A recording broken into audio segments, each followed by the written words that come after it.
حضرت جابر بن عبداللہ رضی اللہ عنہما کا بیان ہے کہ رسول اللہ صلی اللہ علیہ وسلم کے پاس کچھ لوگ بارش نہ برسنے کی وجہ سے روتے ہوئے آئے تو آپ نے یوں دعا فرمائی: اللہم اسقنا غیثا مغیثا مریضا مریحا نافعا غیر ضار عاجلا غیر آجل۔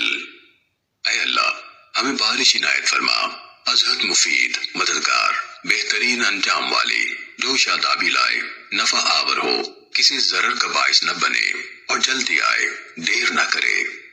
حضرت جابر رضی اللہ تعالیٰ عنہ نے بیان کیا کہ اس دعا کے بعد فوراً ان پر بادل چھا گیا۔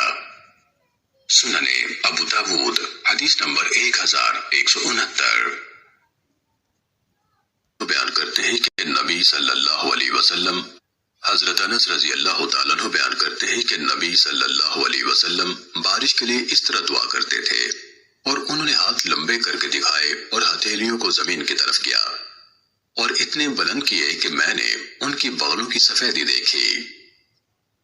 سننے ابو داود حدیث نمبر 1161۔